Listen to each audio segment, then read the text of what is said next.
Have you ever heard a story so unbelievable that it feels like something straight out of a movie? Imagine being at a funeral, everyone in complete silence, when suddenly a horse, yes, a horse, begins stomping on the coffin, and when the lid cracks open, something no one expected happens. From inside, the sound of someone crying. In this video, we're going to reveal every detail of this astonishing story that left everyone speechless. You'll find out what happened next, who was in the coffin, and the reason behind this unbelievable moment. Spoiler: the truth will send shivers down your spine. So, stick with me until the end, because you won't want to miss a single part of this story. Oh, and before we begin, leave a comment telling us where you're watching from. It'll be amazing to know how far this story is reaching. And of course, don't forget to subscribe to the channel and turn on the notification bell, because we have plenty of stories like this to share with you. Ready? Let's go. Alan Coleman was no stranger to the challenges of rural life. At 60 years old, his days began at the crack of dawn, his boots crunching against the dewy grass as he strode toward the barn. Decades of farming had left him with calloused hands and a weathered face, but his deep connection with the animals was unmistakable. Among all the creatures on his sprawling ranch in Montana, horses held a special place in his heart.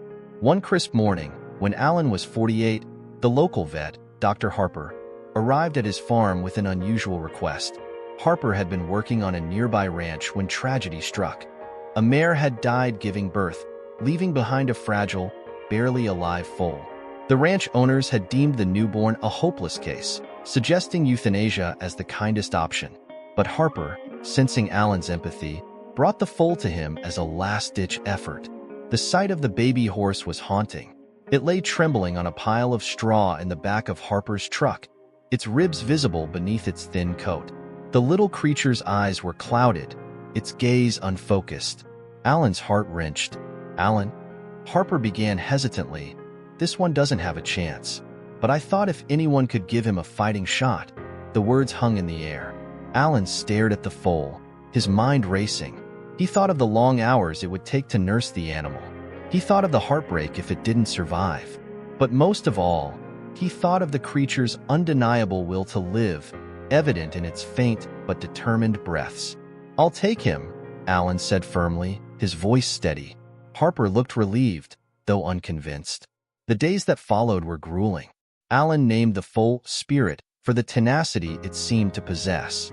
Every 2 hours, Alan fed him a carefully measured milk formula, coaxing life back into the frail body. He stayed up countless nights, sleeping in the barn to monitor Spirit's condition. Despite the odds, the little horse survived the first week, then the next. By the 3rd month, Spirit was trotting awkwardly around the barn, bumping into walls but growing stronger. Alan noticed something peculiar. Spirit had a scar on his chest in the shape of an inverted cross, a mark Alan had never seen on any animal before. Harper dismissed it as an odd coincidence, but Alan felt a strange unease whenever he looked at it. As the years passed, Spirit grew into a magnificent stallion, his strength defying every prediction. However, the inverted cross remained, darker and more pronounced than ever. Alan couldn't shake the feeling that there was something unusual about the horse. One day, while organizing the barn, Alan found an old, weathered ledger tucked behind a stack of hay bales. The entries in the book appeared to belong to the ranch's previous owner. What caught Alan's attention was a single line, written in bold letters: "Beware the horse with the cross." The air around him felt heavy, and a chill ran down his spine. As Alan closed the book, Spirit neighed loudly from the pasture, as if sensing his unease. Alan looked toward the horizon, where the sun was setting in a blaze of red. He couldn't shake the feeling that Spirit's arrival in his life had set something much larger into motion. The discovery of the ledger lingered in Alan's mind for days. He couldn't stop thinking about the warning, "Beware the horse with the cross." What did it mean? And why was Spirit marked with such an unusual symbol? One evening, Alan decided to dig deeper into the ranch's history. He drove into town and visited the local historical society, a quaint building crammed with faded photographs and dusty records. Mrs. Margie Watson, the elderly curator, greeted him with a smile. "Alan Coleman," she exclaimed, What brings you here? Surely you aren't interested in our old ghost stories? Alan chuckled nervously, trying to downplay his unease. Actually, I found something strange on my farm. An old ledger from the previous owner. Do you know anything about it? Margie's smile faltered. She tilted her head, her gray curls catching the light. That ranch has quite the history, she said, her tone turning somber. It belonged to the Cartwright family back in the 1800s. They were known for breeding horses, some of the finest in the state. But there were rumors. Strange things happening on that land. What kind of strange things? Alan asked, leaning forward. Margie hesitated before continuing. Some folks believe the Cartwrights were involved in something unnatural. Superstitions, you know. People claimed their horses were cursed. They spoke of a stallion born with a cross-shaped scar, a horse said to bring misfortune to anyone who kept it. A chill ran down Alan's spine. What happened to the Cartwrights? They disappeared, Margie said simply. One night, they vanished without a trace.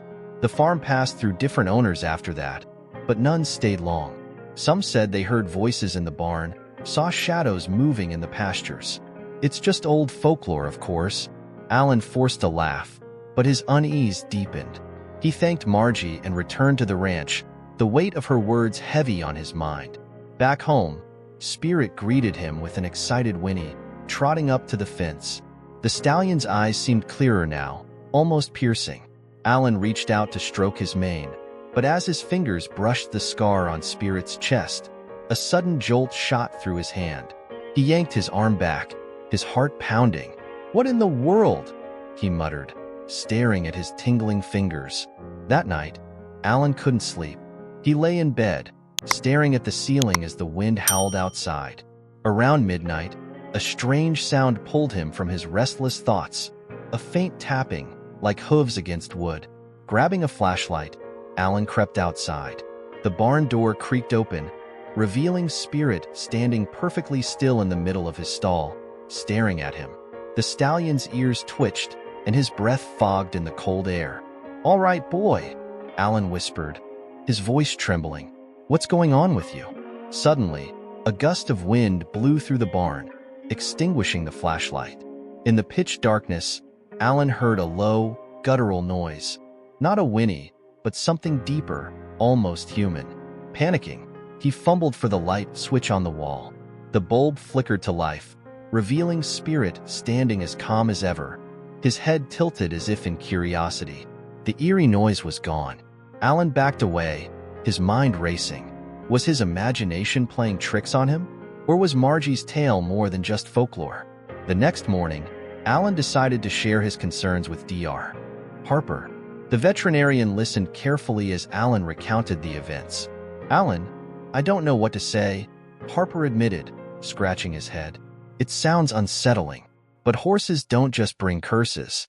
Maybe you're under a lot of stress?" "Maybe," Alan replied, though he wasn't convinced. Harper sighed.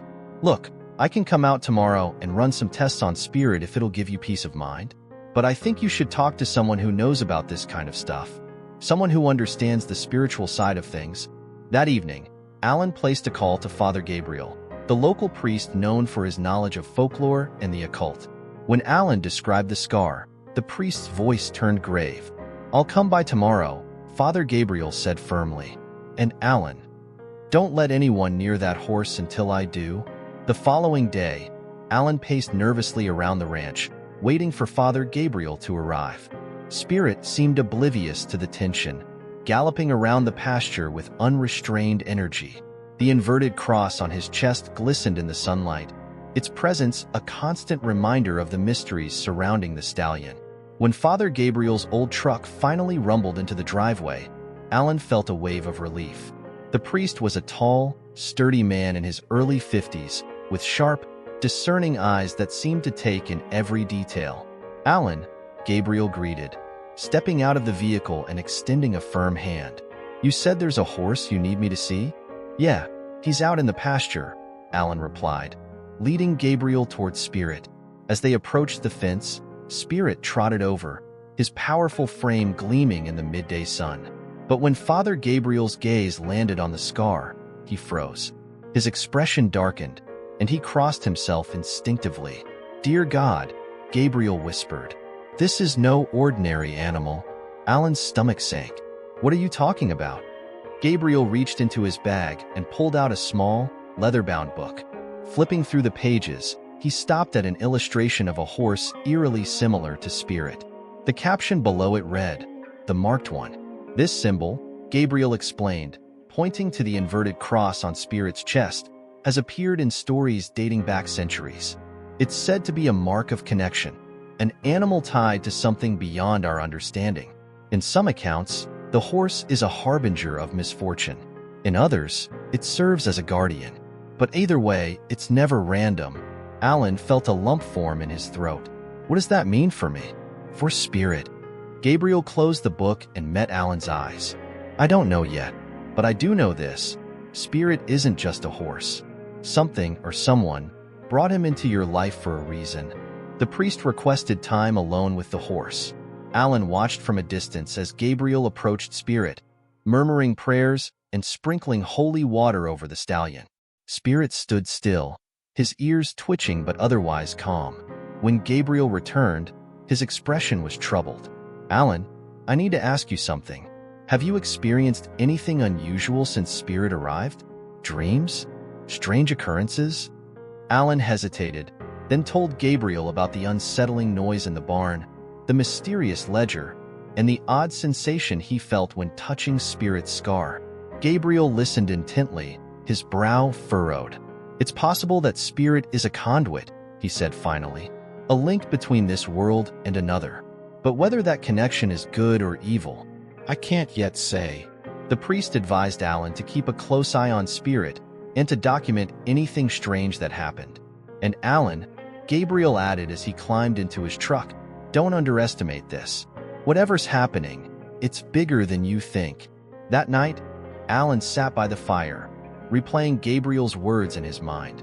He couldn't shake the feeling that Spirit's presence was tied to the ranch's dark history. But as much as the situation unnerved him, Alan couldn't imagine parting with the stallion. Around midnight, the wind picked up, rattling the windows. Alan got up to check on Spirit, a growing sense of unease gnawing at him. As he stepped outside, he froze. In the distance, near the edge of the pasture, a faint glow illuminated the darkness. At first, Alan thought it might be moonlight reflecting off something, but as he drew closer, he realized the glow was emanating from the ground itself. His heart pounded as he approached the glowing patch. The grass seemed untouched, but the light pulsed softly, almost as if alive. Spirit stood nearby, his head raised and his ears alert. "Alan," a voice whispered, barely audible over the wind. Alan spun around, but there was no one there. The voice came again, clearer this time and unmistakably familiar. "Alan, help me." It was his late wife's voice. Alan staggered backward, his pulse racing. The voice of his late wife, Claire, echoed in his ears, calling out for help. He scanned the empty pasture, his flashlight trembling in his hand. Spirit stood motionless nearby, his eyes locked on the glowing patch of earth, as if he too could hear the voice. "Claire?" Alan whispered, his throat dry. No answer came, but the glow intensified. Alan hesitated for a moment before stepping closer, his boots crunching against the frosty grass. He crouched beside the glowing area, his hands trembling as he brushed the ground. The earth was cool to the touch, but as Alan dug with his bare hands, the glow seemed to recede, revealing something buried just beneath the surface. His fingers closed around an object, cold, metallic, and strangely intricate. He pulled it free and held it up to the flashlight. It was an old, rusted locket, its chain tangled and broken. Alan's breath caught as he recognized it instantly. It had belonged to Claire. Memories of her flooded back, her laughter, the way she used to brush her hair back when she was nervous, the nights they spent watching the stars. She had been gone for over a decade, taken by a sudden illness that had left Alan shattered. He had buried the locket with her, placing it in her hands at the funeral. "What is this doing here?" he muttered, his voice cracking. Spirit let out a low whinny, his gaze never leaving the glowing patch of earth. Alan's mind raced with questions. How had the locket ended up here? And why now? The faint glow began to fade, and the wind died down, leaving an eerie silence in its wake. Alan clutched the locket tightly and made his way back to the house, his thoughts a chaotic jumble. Inside, he sat at the kitchen table, staring at the locket as if it might offer answers. He remembered Father Gabriel's warning. Spirit isn't just a horse. Was the stallion somehow connected to this? Or was Alan losing his grip on reality? The next morning, Alan called Gabriel and told him about the locket. The priest arrived within the hour, his face pale when he saw the artifact. "Alan, you said you buried this with your wife?" Gabriel asked, examining the locket closely. "I did. I don't know how it could have ended up out there." Gabriel frowned, turning the locket over in his hands. "This isn't just about spirit," he said finally. "This land, your ranch, it's tied to something powerful, something that goes back generations." "What are you saying?" Alan demanded. Gabriel hesitated before answering. "I'm saying that whatever's happening here didn't start with spirit. It started long before you ever set foot on this land. And I think your wife may have been caught in the middle of it." The words hit Alan like a punch to the gut. He felt the room spin as the implications sank in. "Caught in the middle of what?" he asked, his voice barely above a whisper. Gabriel stood and paced the room. "I don't know yet, but the fact that her locket reappeared now, after all these years, isn't a coincidence. It's a sign. Something, or someone, is trying to reach you." Alan stared at the locket, his emotions warring between grief and determination. "What do we do now?" Gabriel looked at him gravely. "We need to find out what happened on this land, the full truth, and we need to figure out why spirit is at the center of it all." That afternoon, the two men began poring over the old ledger Alan had found in the barn, searching for clues. The entries were cryptic, filled with references to rituals, sacrifices, and something called the binding. One phrase appeared repeatedly: "The horse is the key." As the sun dipped below the horizon, Alan felt a deep sense of foreboding. He looked out the window at Spirit, who stood still in the pasture, his head turned toward the setting sun. For the first time, Alan wondered if saving Spirit all those years ago had been a choice, or if it had been destiny. The next few days were a whirlwind of discovery and unease.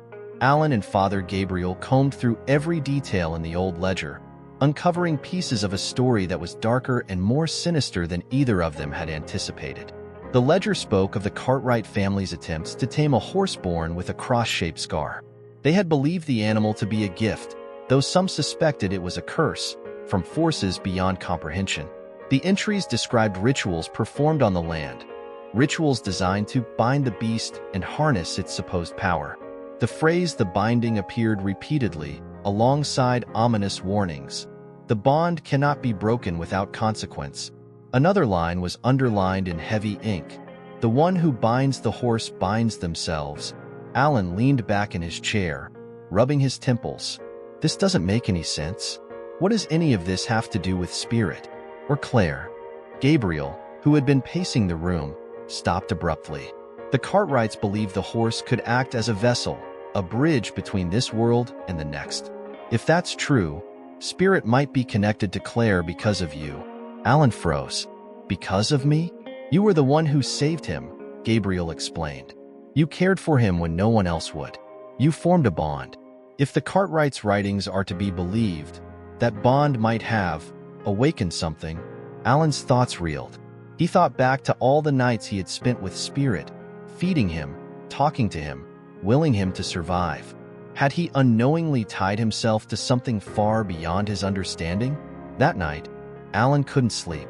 He sat on the porch, the locket still clutched in his hand, staring out at the darkened ranch. The wind was eerily still, and the only sound was the distant rustle of leaves. Suddenly, Spirit let out a sharp, piercing neigh from the barn. Alan shot to his feet and ran toward the sound, his heart pounding. When he reached the barn, the air was thick and heavy, almost suffocating. Spirit was pacing in his stall, his movements frantic. His eyes, usually so calm, burned with an intensity Alan had never seen before. "What's wrong, boy?" Alan whispered, stepping closer. As he approached, The inverted cross on Spirit's chest began to glow faintly, casting an eerie light across the barn. Alan stopped in his tracks, his breath caught in his throat. Before he could react, the barn door slammed shut behind him. The temperature plummeted, and Alan's breath fogged in the icy air. A low, guttural voice filled the space, emanating from nowhere and everywhere at once. Alan Coleman, the voice intoned, deep and resonant. "You have awakened the bond." Alan spun around, his eyes darting wildly. "Who's there? What do you want?" The voice ignored his question. "The binding is incomplete. The debt must be paid." "What debt?" Alan demanded, his voice trembling. The glowing cross on Spirit's chest pulsed, and for a brief moment, Alan saw something in the light. A figure, shadowy and indistinct, standing beside the stallion. It reached out a hand, and Alan felt a sharp pain in his chest, as if an invisible thread were pulling at his very soul. Then, as quickly as it had begun, the glow faded, and the barn returned to silence. Spirit stood calmly in his stall, his gaze steady but unreadable. Alan stumbled backward, clutching his chest. His mind raced with questions, but one thing was clear. Whatever the binding was, it wasn't over. The next morning, Alan and Gabriel drove to the Cartwright family cemetery, a small, overgrown plot on the outskirts of town. They hoped to find more clues about the family's connection to the ranch. Among the weathered headstones, one caught Alan's eye. It bore the name Judith Cartwright and the inscription, "The first to bind, the first to fall." Gabriel knelt beside the grave, tracing the letters with his finger. "It seems the Cartwrights paid a price for their bond," he said grimly. "The question is, what's the price for you?" Alan's stomach churned. He thought of Claire's voice, the glowing earth, the locket. Was she the price he had already paid? Or was something worse yet to come? As they turned to leave, Alan noticed a second inscription on the back of Judith's headstone. It was faint, almost illegible, but Gabriel's sharp eyes caught it. "To break the bond, the truth must rise." "What truth?" Alan murmured. Gabriel's face darkened. "Whatever it is, we need to find it. Fast." The cryptic message etched on Judith Cartwright's gravestone haunted Alan as he and Father Gabriel returned to the ranch. "To break the bond, the truth must rise."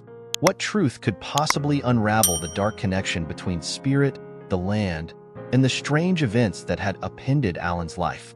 Gabriel suggested they search the ranch itself for answers.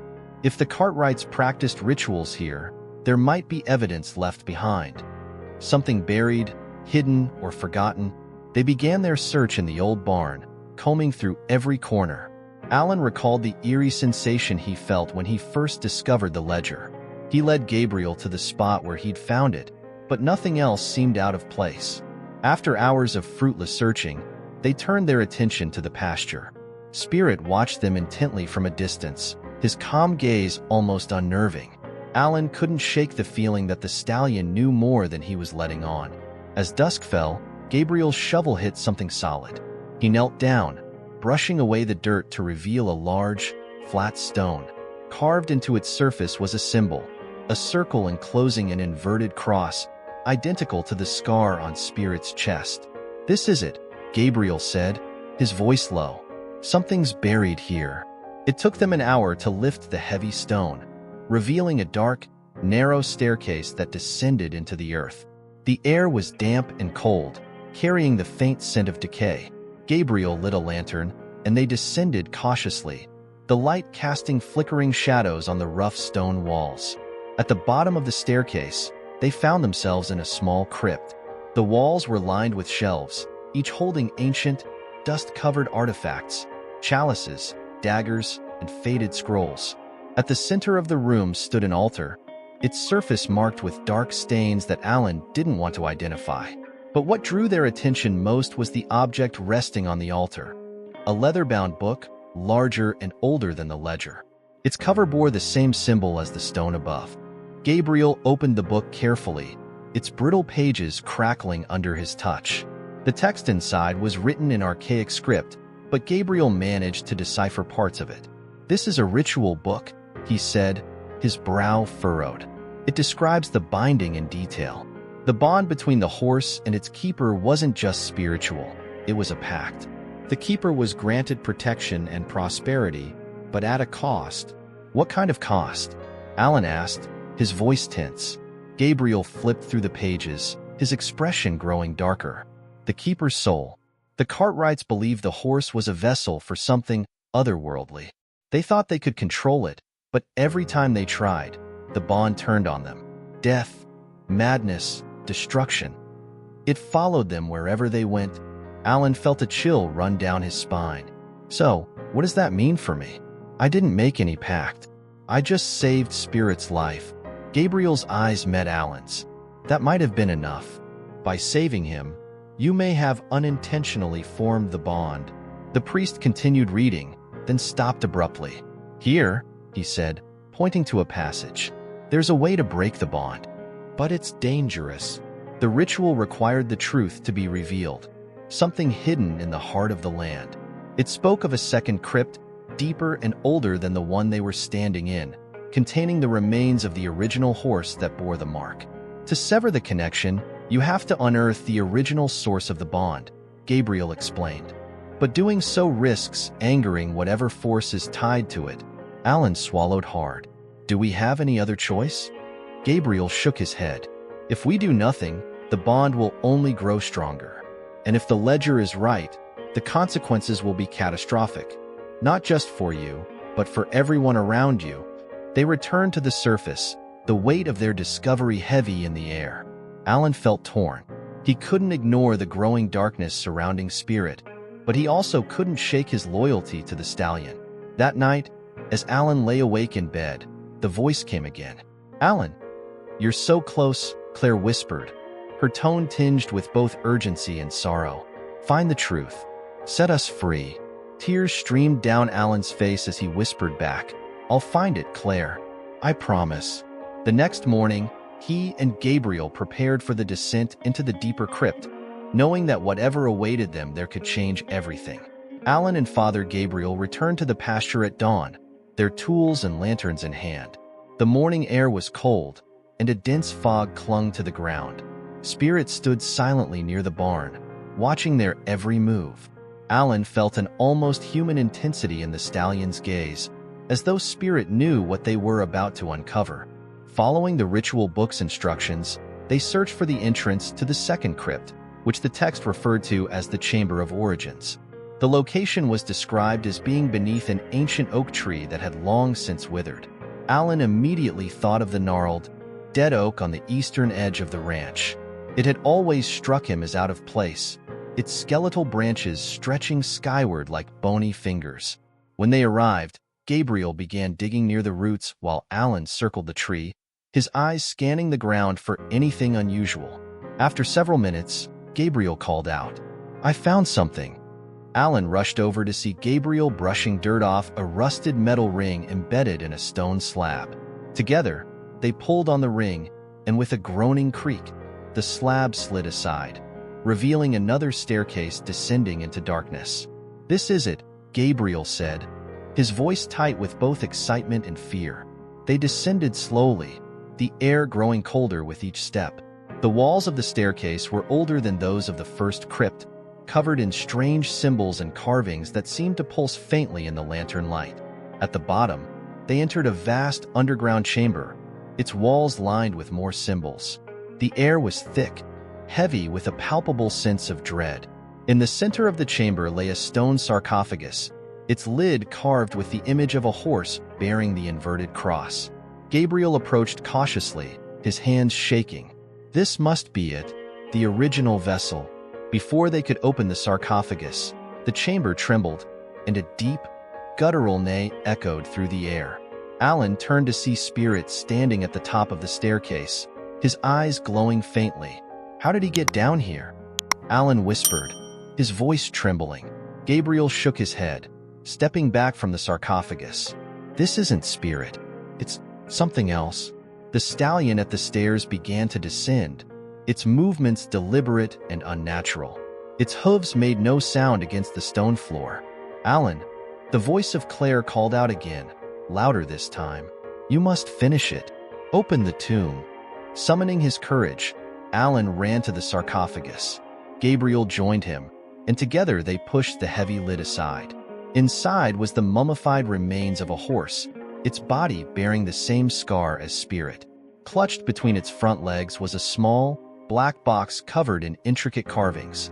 Gabriel reached for the box, but as his fingers brushed it, a wave of energy surged through the chamber. The symbols on the walls glowed fiercely, and the air filled with the sound of thunderous hooves. The spirit-like figure advanced, its glowing eyes locked on Alan. "You must take it," Gabriel shouted. Alan grabbed the box, and the chamber was engulfed in blinding light. He heard a deafening scream, part human, part animal, and then everything went silent. When the light faded, Alan found himself alone in the chamber. Spirit stood nearby, calm and unscathed. The sarcophagus was empty, its carvings faded and lifeless. Gabriel was gone. Alan staggered out of the crypt, clutching the box tightly. The sun was rising, and the fog had lifted. Spirit followed him, his presence reassuring. Back at the house, Alan opened the box. Inside was a single piece of parchment, its message simple yet chilling. "The truth has risen, but the bond remains. To break it, one must sacrifice the heart of the keeper." Alan stared at the words, a sinking realization washing over him. The price of breaking the bond wasn't just a choice, it was his life. But as he looked out the window at Spirit, who stood peacefully in the pasture, Alan made a silent vow. Whatever it took, he would protect the ones he loved, even if it meant facing the ultimate cost. Alan sat on his porch, the black box resting on the table beside him. The message inside repeated in his mind like a haunting melody. To break it, one must sacrifice the heart of the keeper. He felt the weight of the choice pressing down on him. His life, or the freedom of the land and those he loved. Father Gabriel's disappearance weighed heavily on him. The priest had risked everything to help, and now Alan had no one to turn to. Spirit grazed calmly in the field, seemingly untouched by the horrors of the crypt, but Alan could no longer see the horse as an ordinary animal. Spirit had become a symbol of something far greater, something Alan was still struggling to understand. As the sun dipped below the horizon, Alan resolved to find another way. There has to be a way to end this without. He trailed off, unwilling to finish the thought. That night, Claire's voice returned, more vivid and desperate than ever. "Alan, time is running out," she said, her voice echoing in his ears. "The bond grows stronger with every passing day. If you don't act, it will consume everything." Alan bolted upright in bed, sweat dripping down his face. He grabbed the locket from his nightstand and clutched it tightly. "Claire," he whispered, "I need you to tell me what to do. I don't know how to fix this." For the first time, her voice responded directly to his plea. "Go to the clearing," she said, her tone softer now. "Where you found me. The answer lies there." Alan didn't hesitate. He threw on his boots and jacket, grabbed the black box, and headed for the clearing. Spirit followed silently, his hooves making no sound against the earth. The clearing was eerily quiet, bathed in pale moonlight. Alan stood in the center, the box in his hands, and waited. The ground beneath him began to glow faintly, just as it had the night he saw Claire's figure. This time, the light expanded outward, revealing the faint outline of a circle engraved into the earth. Inside the circle were runes similar to those in the crypt. "Alan," Claire's voice said, her presence palpable now.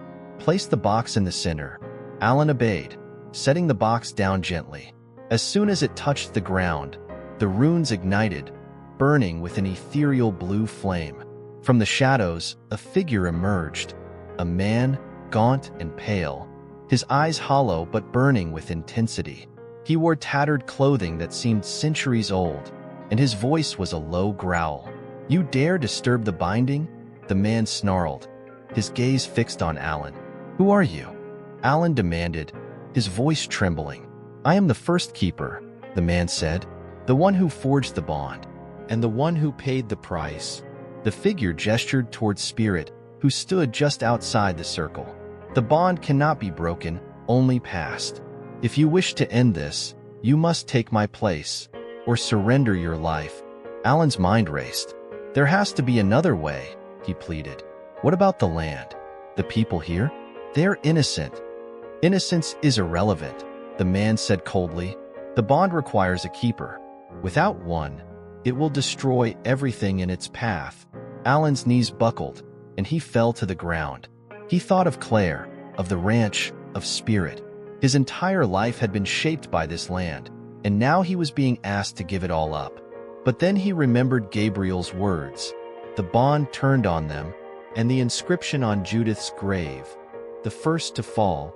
What if the key wasn't in accepting the bond, but in rejecting it altogether?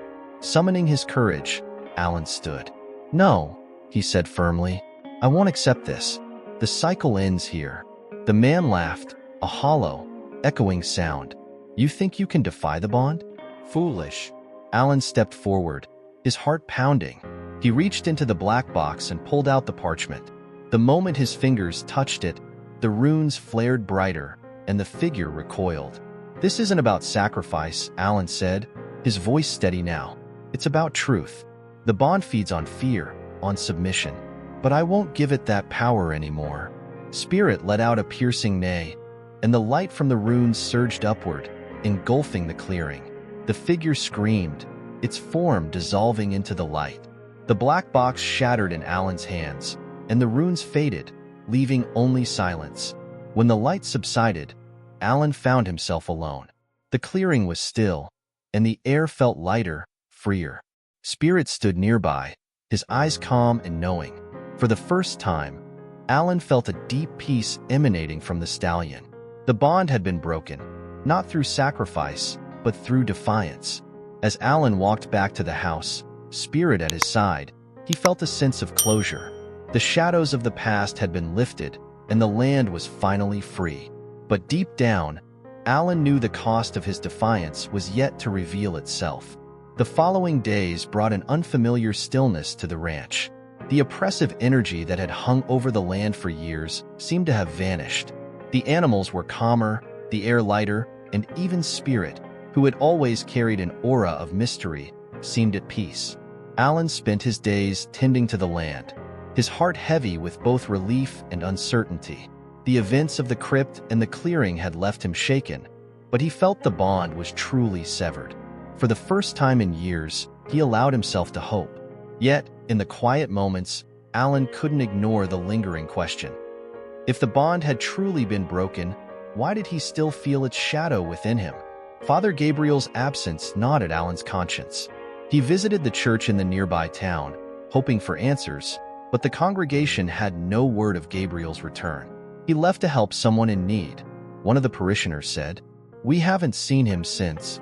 Alan stood outside the church, staring at the steeple. He whispered a quiet prayer for Gabriel's safety, but deep down, he feared the priest had paid a greater price than he'd anticipated. One night, Alan awoke to the sound of frantic neighing. He rushed outside to find Spirit pacing near the edge of the pasture, his movements erratic. The stallion reared back, his hooves slamming the ground, and let out a chilling cry that sent shivers down Alan's spine. "What is it, boy?" Alan asked, his voice trembling. Spirit's glowing eyes locked onto Alan's, and for a brief moment, Alan saw a vision. The crypt, the sarcophagus, and the figure of the first keeper. But this time, the figure wasn't angry, it was afraid. Spirit calmed, but Alan couldn't shake the sense of foreboding. The next day, a stranger arrived at the ranch. He was a tall, weathered man with piercing gray eyes and an unsettling smile. He introduced himself as Elias Cartwright. "My family once owned this land," he said, his tone measured but sharp. "I've come to see what remains." Alan's instinct screamed at him to send Elias away, but something held him back. Elias walked the grounds with a knowing air, pausing often to study Spirit. "That horse," Elias said, his voice dropping. "He's special, isn't he?" Alan nodded cautiously. "What do you know about him?" Elias's smile widened. "More than you could imagine." That night, Elias returned uninvited, standing outside Alan's home. He held a book, one eerily similar to the ledger Alan had found months ago. "You think you ended it," Elias said, his voice cold. "But the bond isn't something that can be destroyed. It's a cycle, and cycles always return." Alan stepped forward, anger flaring in his chest. I broke it. I saw it end. Elias laughed, a hollow, echoing sound. You only delayed it. The land, the horse, the keeper. It's all still bound. But there's a way out. Elias offered Alan a chilling choice. Surrender spirit to him, or watch the bond claim everything he loved. Alan refused to give spirit up. That horse is part of this land, he said firmly, and I won't let you or anyone else take him. Elias's face darkened. Then you've made your choice. The ground trembled as Elias spoke ancient words, summoning a force Alan could feel in his bones. Spirit reared up, his glowing eyes burning brighter than ever. But instead of fear, Alan felt a surge of defiance. He grabbed the locket Claire had given him and held it high. This land isn't yours, he shouted, and neither is spirit. The light from the locket clashed with Elias's dark energy, and the two forces collided in a burst of blinding brilliance. When the light faded, Elias was gone, and the ranch was silent once more. Spirit stood beside Alan, his body unscathed but his eyes normal for the first time. The bond had finally been broken, for real this time. Alan felt it in his soul. The land was free, Spirit was free, and so was he.